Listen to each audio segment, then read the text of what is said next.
নমস্কার, আপনারা দেখছেন হাই নিউজ। আমি শ্রীপর্ণা রয়েছে আপনাদের সঙ্গে। শুরু করছি আজকে নিউজ টুডে। আর শুরুতে দেখে নেব আজকে হেডলাইন্স।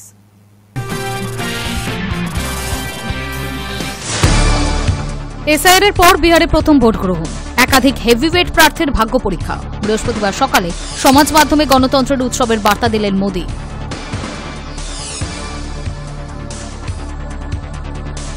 বিহারে শুরু হয়েছে ভোট গ্রহণ। পাটনায় বৃহস্পতিবার সপরিবারে ভোট দিলেন লালু প্রসাদ যাদব, ভোট দিলেন নীতিশ কুমারও।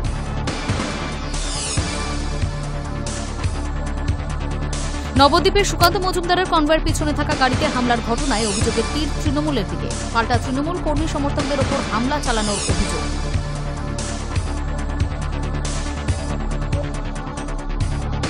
লার্নার ড্রাইভিং লাইসেন্সের যেকোনো কিছু বদলের জন্যই আর স্থানীয় আরটিও অফিসে ছুটতে হবে না, বাড়ি বসে অনলাইনে মিলবে পরিষেবা। 50টি ফেসলেস অনলাইন পরিষেবাও চালু করেছে পরিবহন দপ্তর।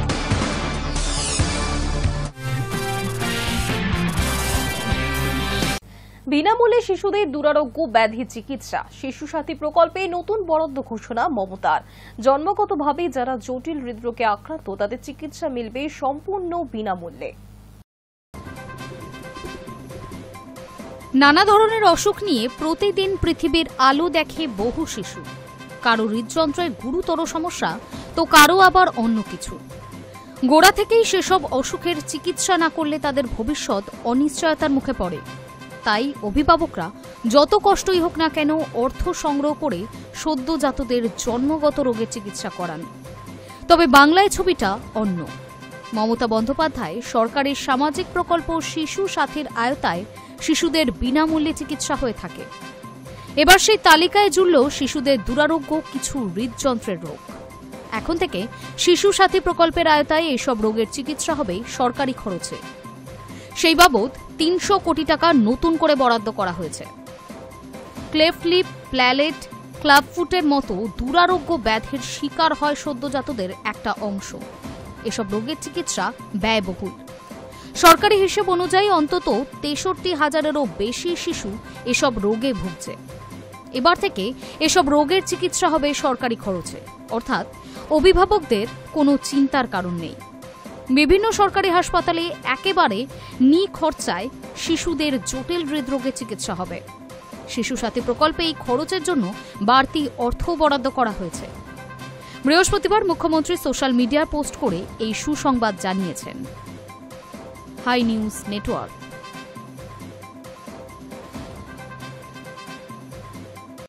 নিজে হাতে বিএলওর কাছ থেকে নাকি এনুমারেশন ফর্ম নিয়েছেন খোদ মুখ্যমন্ত্রী মমতা বন্দ্যোপাধ্যায়। বুধবার বেশ কয়েকটি সংবাদ মাধ্যমে এমনই খবর প্রকাশিত হয়েছে।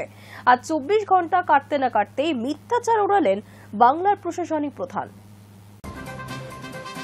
নিজে হাতে বিএলওর কাছ থেকে নাকি এনুমারেশন ফর্ম নিয়েছেন খোদ মুখ্যমন্ত্রী মমতা বন্দ্যোপাধ্যায়। বুধবার বেশ কয়েকটি সংবাদ মাধ্যমে এমনই খবর প্রকাশিত হয়।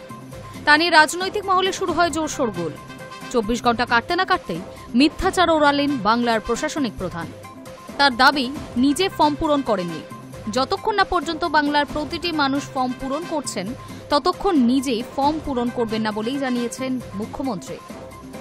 সোশ্যাল মিডিয়ায় মমতা লেখেন, গতকাল দায়িত্বপ্রাপ্ত বিএলও আমাদের পাড়ায় এসেছিলেন তাদের নির্দিষ্ট কাজ করতে। কর্মসূত্রে আমার রেসিডেন্স অফিসে এসে রেসিডেন্সের কজন ভোটার জেনেছেন এবং ফর্ম দিয়ে গেছেন। যতক্ষণ না বাংলার প্রতিটি মানুষ ফর্ম পূরণ করছেন আমি নিজে কোনো ফর্ম পূরণ করিনি এবং করবও না। বিভিন্ন সংবাদ মাধ্যম ও সংবাদপত্র প্রকাশ করেছে যে আমি বাসভবন থেকে বেরিয়ে এসে নিজের হাতে বিএলওর কাছ থেকে এনুমারেশন ফর্ম গ্রহণ করেছি। এই খবর সম্পূর্ণ মিথ্যা, বিভ্রান্তিকর এবং উদ্দেশ্যপ্রণোদিত অপপ্রচার। প্রসঙ্গত বুধবার সকাল 10:30 নাগাদ 30B হরিশ চ্যাটার্জি স্ট্রিটে পৌঁছান বিএলও। নিরাপত্তারক্ষীরা তাকে জিজ্ঞাসা করেন, তিনি তার পরিচয়পত্র দেখান। সেই অনুযায়ী তার পরিচয়পত্র পরীক্ষা নিরীক্ষা করে দেখা হয়। তারপর তিনি ব্যাগ ও মোবাইল জমা রেখে মুখ্যমন্ত্রীর বাসভবনে পৌঁছান। প্রায় ঘণ্টা দেড়েক সেখানেই ছিলেন। মুখ্যমন্ত্রী এবং তার পরিবারের সদস্যদের জন্য 17টি এনুমারেশন ফর্ম দিয়ে আসেন তিনি। ফর্ম ফিল আপ করে পরে জমা দেওয়া হবে বলেই পরিবারের সদস্যরা জানান। তবে মুখ্যমন্ত্রী মমতা বন্দ্যোপাধ্যায় সাফ জানান, তিনি নিজে হাতে এনুমারেশন ফর্ম নেননি। বলে রাখা ভালো, গত মঙ্গলবার থেকেই বাড়ি বাড়ি এনুমারেশন ফর্ম বিলি করার কাজ শুরু হয়েছে। এদিকে এসআইআর-এ যাতে একজনও বৈধ ভোটারের নাম বাদ না যায় সেই দাবি বারবার করেছে তৃণমূল। এই আবহে রাজ্যে কয়েকজনের মৃত্যুর নেপথ্যে এসআইআর আতঙ্কের অভিযোগ ওঠায় তা নিয়ে জোর শোরগোল। অযথা মানুষকে আতঙ্কগ্রস্ত করার অভিযোগে পথে প্রতিবাদে নামেন তৃণমূল নেত্রী মমতা বন্দ্যোপাধ্যায়, দলের সর্বভারতীয় সাধারণ সম্পাদক Abhishek Bandyopadhyay. Hi News Network. পূর্বস্থলীর পর রাজগঞ্জ। উত্তরবঙ্গে নির্বাচন কমিশনের দল থাকাকালীনই রাজগঞ্জ বিডিও অফিসের পিছনে মিলল বহু ভোটার কার্ড। কে বা কারা বিডিও অফিসের পিছনে এই কার্ডগুলি ফেলে দিয়ে গেল তা নিয়ে ধোঁয়াশা রয়েছে। এসআইআর আবহে রহস্য তৈরি হয়েছে পড়ে থাকা ভোটার কার্ড নিয়ে। পূর্বস্থলীর পর রাজগঞ্জ। জলপাইগুড়ি রাজগঞ্জের বিডিও অফিসের পেছনে মেলে ভোটার কার্ড। ওই এলাকা দিয়ে যাতায়াতকারীরা প্রথমে কার্ডগুলি পড়ে থাকতে দেখেন। খবর ছড়িয়ে পড়তেই শোরগোল পড়ে অফিস চত্বরে। বিডিও অফিসের সাফাই কর্মীরা জানিয়েছেন তারা এই বিষয়ে কিছুই জানেন না। রাজগঞ্জ বিডিও অফিসের বড়বাবু সঞ্জীব রায় বলেন, আমি বিষয়টি দেখিনি বলতে পারবো না। প্রশ্ন উঠছে, এত সংখ্যক ভোটার কার্ড কোথা থেকে এলো? সেগুলি ফেলে দেওয়াই বা হলো কেন? রাজগঞ্জ ব্লকের সহকারী বিডিও সৌরভ কান্তি মণ্ডল জানিয়েছেন, অফিসের স্টোর রুমে সাপ ঢোকায় কাগজপত্র সরানোর সময় এগুলি পড়ে গিয়ে থাকতে পারে বলেই প্রাথমিক তদন্তে উঠে এসেছে। আরও জানা গিয়েছে, ভোটার কার্ডগুলি ৫-৬ বছর আগের। এগুলো বদলে নতুন কার্ড ভোটারদের দিয়ে দেওয়া হয়েছে বলেই জানা গিয়েছে। প্রসঙ্গত বিতর্কে জড়িয়েছে রাজগঞ্জ বিডিও অফিসের বিডিও প্রশান্ত মণ্ডল। তার বিরুদ্ধে নিউটাউনে এক স্বর্ণ ব্যবসায়ীকে খুনের অভিযোগ উঠেছে। বিশেষ তদন্তকারী দল তাকে জিজ্ঞাসাবাদ করে উত্তরবঙ্গে রওনা দিয়েছে। এই আবহে তার অফিসের জঙ্গল থেকে উদ্ধার বহু ভোটার কার্ড। উল্লেখ্য, বুধবার পূর্ব বর্ধমানের পূর্বস্থলীতে বান্ডিল বান্ডিল আধার কার্ড উদ্ধার হয়। এলাকারই একটি জলাশয় থেকে বহু কার্ড উদ্ধার হয়। পুলিশ ও স্থানীয় সূত্রে জানা গিয়েছে, পূর্বস্থলী ২ নম্বর ব্লকের তিলা পঞ্চায়েতের ললিতপুর এলাকার একটি বিলের পানা পরিষ্কার করার সময় বিলের মধ্যে একটি বস্তা পাওয়া যায়। প্রথমে বস্তাটিতে মৃতদেহ আছে বলে আতঙ্কিত হচ্ছিল সবাই। সেই বস্তা খুলতেই দেখা যায় বান্ডিল বান্ডিল আধার কার্ড। খবর দেওয়া হয় পূর্বস্থলী থানায়। বেলা ১২টা নাগাদ ঘটনাস্থলে পৌঁছায় পুলিশ। ওসব কার্ড উদ্ধার করে নিয়ে গিয়েছে পুলিশ। প্রাথমিকভাবে জানা গিয়েছে, উদ্ধার হওয়া ওসব আধার কার্ডের বেশিরভাগই হামিদপুর তিলা এলাকার মানুষজনদের। Hi News network.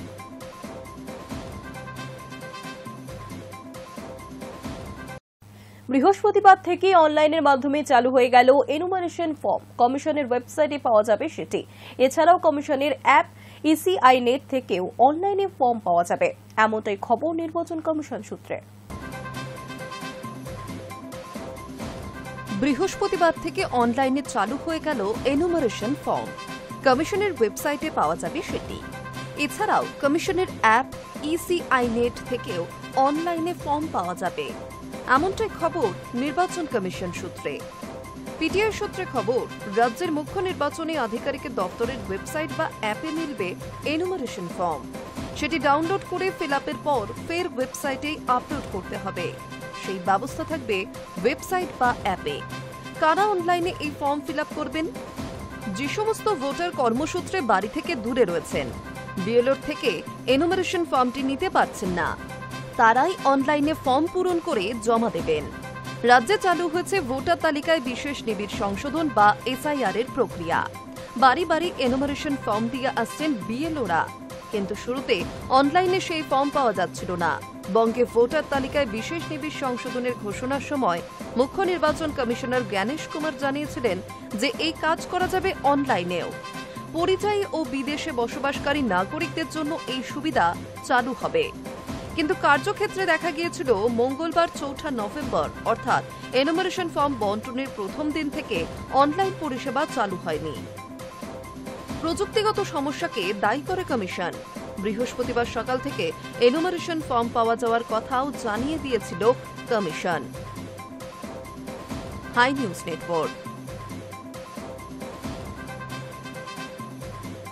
বিহারে শুরু হয়েছে ভোট গ্রহণ। এসআইআর এর পর প্রথম ভোট হচ্ছে বিহারে। পাটনায় বৃহস্পতিবার সপরিবারে ভোট দিলেন লালু প্রসাদ যাদব।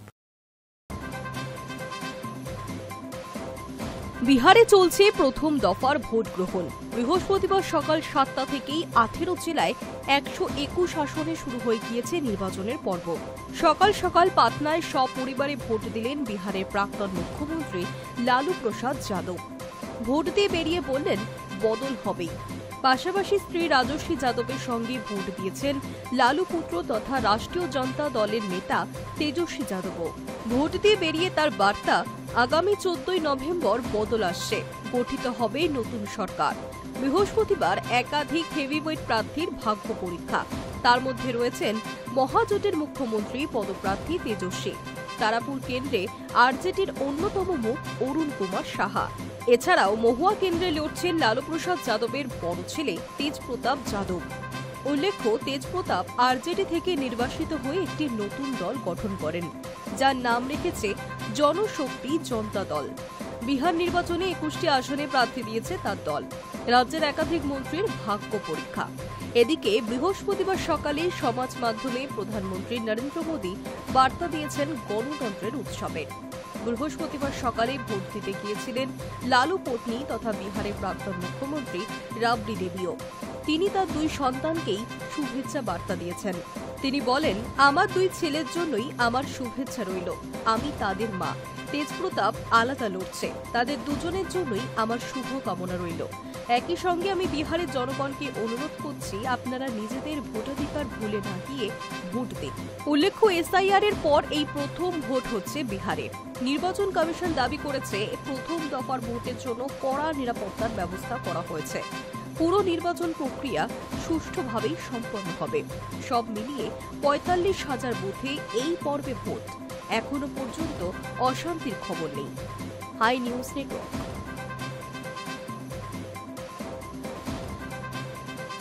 এসআইআর এর পর বিহারে প্রথম ভোট গ্রহণ, একাধিক হেভিওয়েট প্রার্থীর ভাগ্য পরীক্ষা। বৃহস্পতিবার সকালে সমাজ মাধ্যমে গণতন্ত্রের উৎসবের বার্তা দিলেন প্রধানমন্ত্রী।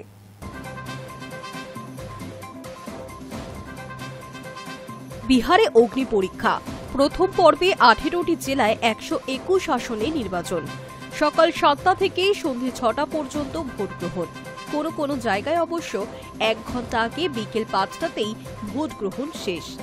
বৃহস্পতিবার একাধিক হেভিওয়েট প্রার্থীর ভাগ্য পরীক্ষা। তার মধ্যে রয়েছেন মহাজোটের মুখ্যমন্ত্রী পদপ্রার্থী তেজস্বী যাদব। তারাপুর কেন্দ্রে আরজেডির অন্যতম মুখ অরুণ কুমার সাহা। এছাড়াও মহুয়া কেন্দ্রে লড়ছেন লালু প্রসাদ যাদবের বড় ছেলে তেজপ্রতাপ যাদব। রাজ্যের একাধিক মন্ত্রীর ভাগ্য পরীক্ষা। এদিকে বৃহস্পতিবার সকালে সমাজ মাধ্যমে প্রধানমন্ত্রী নরেন্দ্র মোদী বার্তা দিলেন গণতন্ত্রের উৎসব।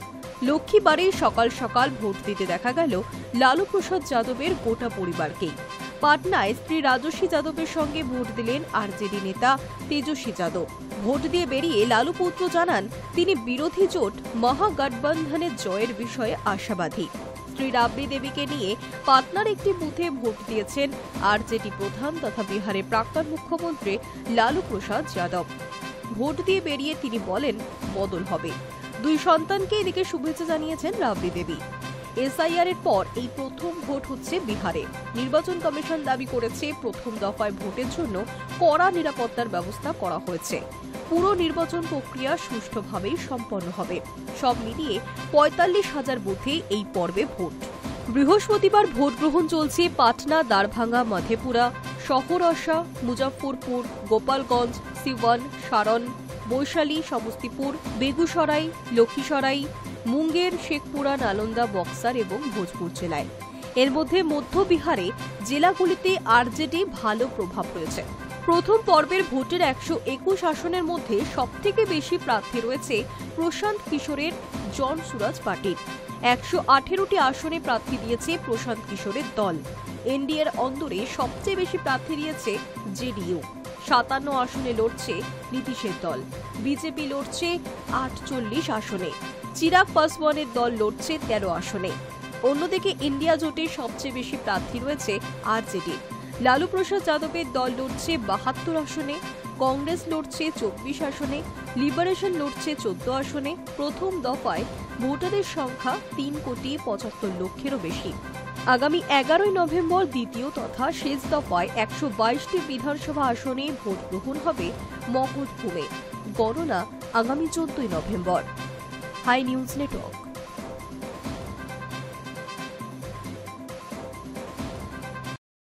সকাল থেকেই শান্তিপূর্ণভাবে ভোট চলছিল বিহারে, তবে বেলা গড়াতেই উত্তেজনা। উপমুখ্যমন্ত্রীর কনভয়ে জুতো পাথর, উঠল মুর্দাবাদ স্লোগান, পাল্টা অভিযোগ আরজেডির।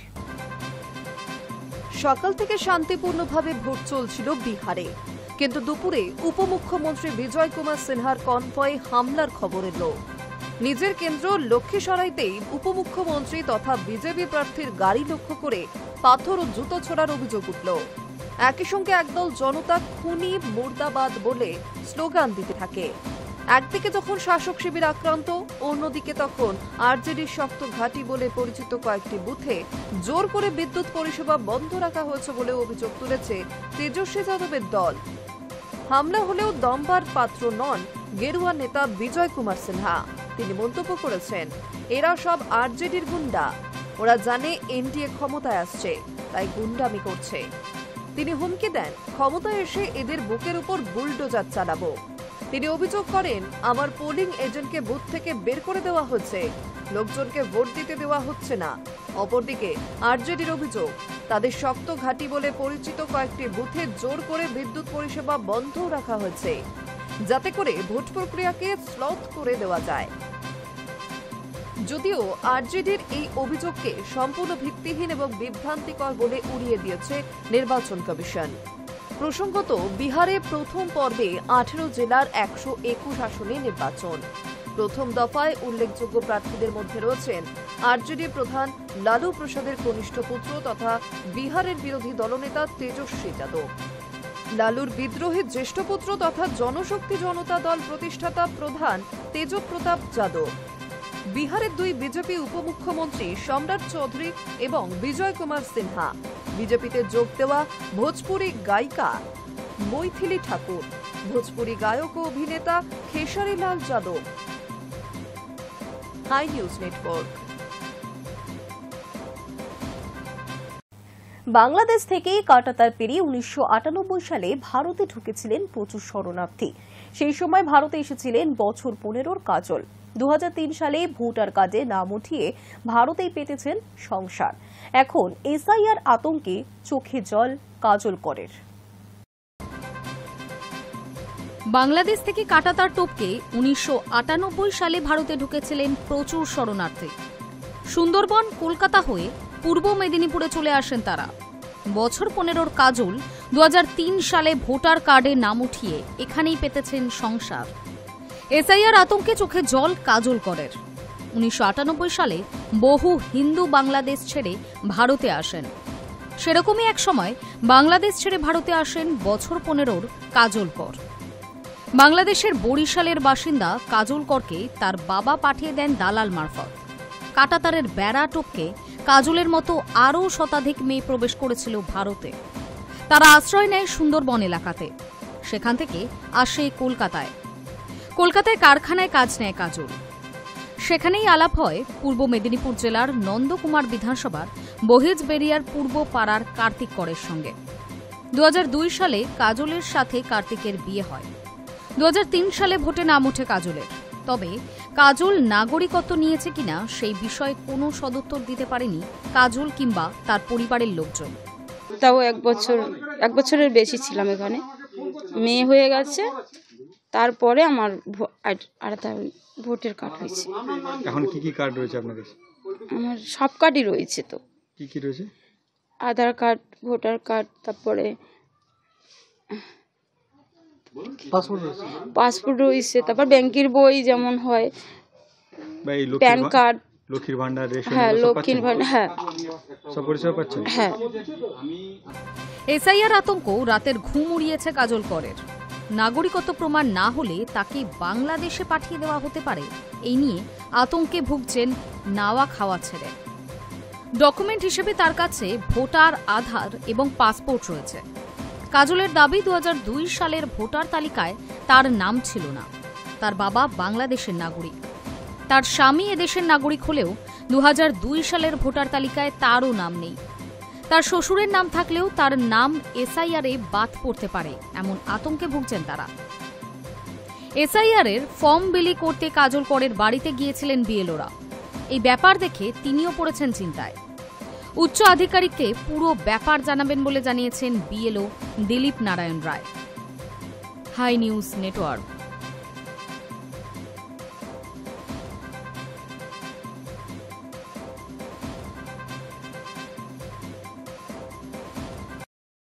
বুধবার সাংবাদিক বৈঠকে রাহুল দাবি করেছেন গত বছর প্রায় 25 লক্ষ ভোটে কারচুপি হয়েছে। আর এই অভিযোগ উঠে আসে এক ব্রাজিলিয়ান মডেলের প্রসঙ্গ। ভারতীয় রাজনীতিতে ভাইরাল নিজের পুরনো ছবি দেখে অবাক সেই ব্রাজিলিয়ান মডেল। পর্তুগিজ ভাষায় প্রতিক্রিয়া জানিয়েছেন তিনি। হাইড্রোজেন বোমা ফাটানোর ঘোষণা করেছিলেন আগেই। অবশেষে সেই বোমায় ফাটালেন কংগ্রেস সাংসদ ও লোকসভার বিরোধী দলনেতা রাহুল গান্ধী। বুধবার সাংবাদিক বৈঠকে বিস্ফোরক অভিযোগ তোলেন তিনি। দাবি করেন গত বছর হরিয়ানা বিধানসভা নির্বাচনে ব্যাপক ভোট কারচুপি হয়েছে, চুরি গেছে প্রায় 25 লক্ষ ভোট। এই অভিযোগ তুলতে গিয়েই রাহুলের বক্তব্যে উঠে আসে এক ব্রাজিলিয়ান মডেলের প্রসঙ্গ, নাম ম্যাথুস ফেরেরো, যাকে তিনি ভোট কারচুপির প্রমাণ হিসেবে তুলে ধরেন। ভারতীয় রাজনীতিতে ভাইরাল নিজের পুরনো ছবি দেখে অবাক সেই Brazilian model Mathews Ferrero. Portuguese ভাষায় প্রতিক্রিয়া জানিয়ে তিনি বলেন, ছবিটা অনেক পুরনো, আমার বয়স তখন অনেক কম ছিল। জানি না কেন এখন এটা ব্যবহার করা হচ্ছে, তাও আবার রাজনৈতিক বিতর্কের ক্ষেত্রে। তিনি আরও জানান, কিছু সংবাদ মাধ্যম তাকে ভুলভাবে ভারতীয় বলে দাবি করছে। এমনকি এক ভারতীয় সাংবাদিক ইনস্টাগ্রামের মাধ্যমে তার সঙ্গে যোগাযোগ করে এই বিষয়ে সাক্ষাৎকারও চেয়েছেন। ঘটনাকে পুরোপুরি অযৌক্তিক ও অপ্রত্যাশিত বলেই মনে করেছেন তিনি। তার কথায়, রাজনীতিতে তার পুরনো একটি ছবিকে এভাবে টেনে আনা সত্যিই হাস্যকর। এদিকে রাহুল গান্ধীর কথায়, এই মহিলাটিকে, তার নাম কি, তিনি কোথা থেকে এলেন, কেউ কি জানেন? এই মহিলা হরিয়ানায় 10টি আলাদা বুথে 22 বার ভোট দিয়েছেন, তাও আবার বিভিন্ন নামে। আর শেষ পর্যন্ত জানা যাচ্ছে তিনি আসলে এক ব্রাজিলিয়ান মডেল। রাহুল অভিযোগ করেন, এটি কোনো বিচ্ছিন্ন ঘটনা নয়, বরং এটি কেন্দ্রীয়ভাবে পরিচালিত অপারেশন, যার মাধ্যমে হরিয়ানার ভোট ফলাফল বদলে দেওয়া হয়েছে। রাহুলের আরও দাবি, যদি এই কারচুপি না হতো তাহলে কংগ্রেস হরিয়ানায় ঝড় তুলে জয়লাভ করত। এদিকে বৈঠকে রাহুলের বক্তব্য অনুযায়ী হরিয়ানায় মোট ভোটারের সংখ্যা প্রায় 2 কোটি। তার মধ্যে 25 লক্ষ ভোটই নাকি জাল বা নকল। তার হিসেব অনুযায়ী প্রতি 8 জন ভোটারের মধ্যে 1 জন ভুয়ো, অর্থাৎ প্রায় 12.5% ভোট ছিল নকল। আরও চাঞ্চল্যকর তথ্য দিয়েছেন কংগ্রেস নেতা। তার টিম নাকি খুঁজে পেয়েছে 5.21 লক্ষ duplicate voter entry. Hi News network.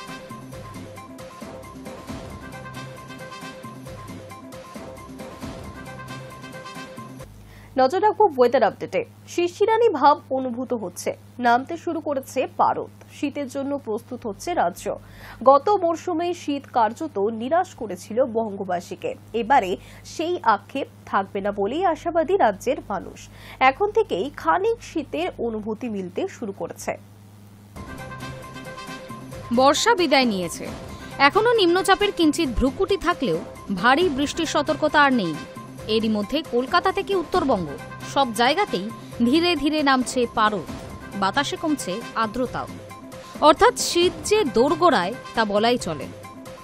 গত মরশুমে শীত কার্যতই নিরাশ করেছিল বঙ্গবাসীকে। এবার সেই আক্ষেপ থাকবে না বলেই আশাবাদী রাজ্যের মানুষজন। এখন থেকেই খানিক শীতের অনুভূতি মিলতে শুরু করেছে। ভোরের দিকে এবং রাতের বেলায় শিনশিনে হাওয়া দিচ্ছে। রাতে শোয়ার সময় কম্বল বা লেপের দরকার পড়ছে না ঠিকই, কিন্তু পাখা কমাতে হচ্ছে। আগামী কয়েকদিনে তাপমাত্রার আরও পরিবর্তন হবে বলেই আভাস দিয়েছে আলিপুর আবহাওয়া দফতর। বৃহস্পতিবার সকালে কলকাতার সর্বনিম্ন তাপমাত্রা 21.9 ডিগ্রি সেলসিয়াস, যা স্বাভাবিকের থেকে সামান্য কম। বুধবার সর্বোচ্চ তাপমাত্রা ছিল 29.8 ডিগ্রি সেলসিয়াস, যা স্বাভাবিকের থেকে প্রায় 1.3 ডিগ্রি কম। বাতাসে জলীয় বাষ্পের পরিমাণও কমেছে, সর্বাধিক 91%, সর্বনিম্ন 48%। আবহাওয়াবিদদের পূর্বাভাস, আগামী 24 ঘন্টায় শহরের দিন ও রাতের তাপমাত্রা আরও কিছুটা নামতে পারে। বাতাসে আর্দ্রতার পরিমাণ নামতে পারে 50%-এরও নিচে। ফলে সকাল ও রাতের হালকা ঠান্ডা আরও অনুভূত হবে। অন্যদিকে উত্তরবঙ্গের শীতের দাপট আগেই শুরু হয়েছে। দার্জিলিংয়ে রাতের তাপমাত্রা সপ্তাহের শেষে নেমে যেতে পারে 7 থেকে 8 ডিগ্রি সেলসিয়াসে। তরাই ও ডুয়ার্সে মনোরম আবহাওয়া বজায় থাকবে বলেই জানাচ্ছে বিশেষজ্ঞরা। আসলে পূর্ব মধ্য বঙ্গোপসাগরে নিম্নচাপ দুর্বল হয়ে ঘূর্ণাবর্তে পরিণত হয়ে বাংলাদেশ ও মায়ানমারের দিকে সরে গিয়েছে। ফলে পশ্চিমবঙ্গের বিশেষ প্রভাব নেই। শুধুমাত্র সুন্দরবন এলাকায় সামান্য বৃষ্টির সম্ভাবনা রয়েছে। তবে গাঙ্গে ও দক্ষিণবঙ্গে উল্লেখযোগ্য তাপমাত্রা পরিবর্তনের সম্ভাবনা নেই। সব মিলিয়ে শীতের সূচনা এবার আশাবঞ্জক। উত্তরে হাওয়া বইছে, আকাশ পরিষ্কার, আর রাজ্যে ধীরে ধীরে ঢুকছে কাঁথা কম্বলের মৌসুম। Hi News network.